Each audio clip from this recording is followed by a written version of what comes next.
को काम नहीं देंगे? इसके लिए क्या तैयारी है? पहली बात तो मनीषा जी, पीयूष जी एक झूठ का पुलिंदा लेकर के आए और यहां पे दे दिया, पढ़ के तो आए नहीं। जो अगर वो ये कह रहे हैं कि जी 125 दिन में से 60 दिन निकल गए, तो विच मीन्स कि जो बेसिक एक्ट है या बिल है उसके बारे में भी उन्होंने पढ़ने की कोशिश की ही नहीं है।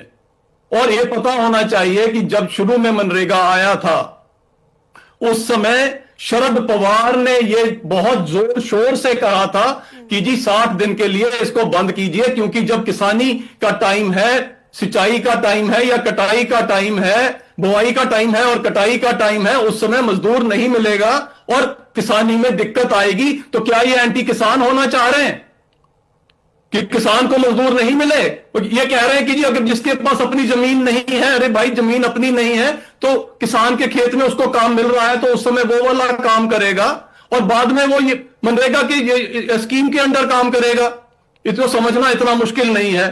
दूसरी बात जो बार बार है कि जी ये तो इन्होंने महात्मा गांधी के नाम के साथ में, ये तो मैंने पहले भी कहा, दोबारा कहूंगा, ये तो वो लोग हैं जो नहीं गए, ये वो लोग हैं जिन्होंने कहा राम थे ही नहीं इस देश में, इन्होंने कहा राम ही नहीं थे, ये वो लोग हैं, ये हमें क्या पाठ कराएंगे?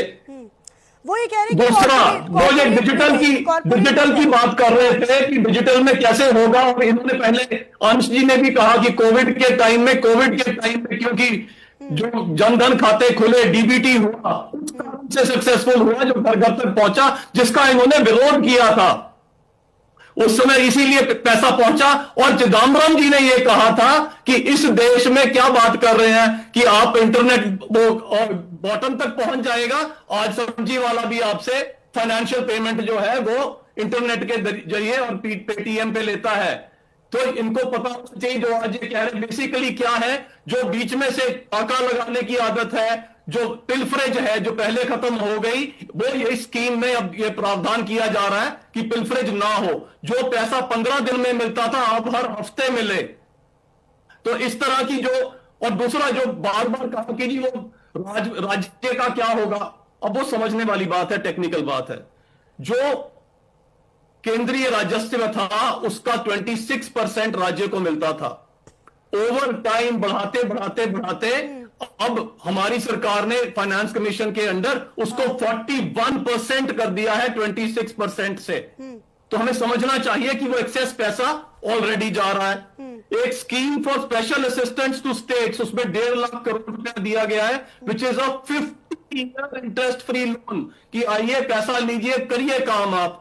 लेकिन जो काम है, जो स्कीम बनाई गई है, जितनी भी सेंट्रली स्पॉन्सर्ड स्कीम्स हैं, सभी इसी मॉडल पे हैं। जो फेडरलिज्म की हम बात कर रहे हैं, इसी फेडरल मॉडल पे है कि कम से कम ओनरशिप तो होगी ना स्टेट की।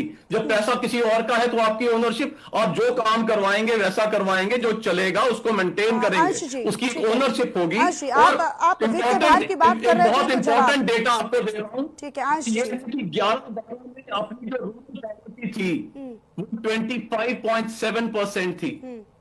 आज 23-24 में वो रूरल पॉवर्टी कम होकर के 4.86% हो गई है। चीजें बदल गई हैं, कनेक्टिविटी बदल गई है, नीड्स बदल गई हैं, उसके मुताबिक स्कीम बदल रही है।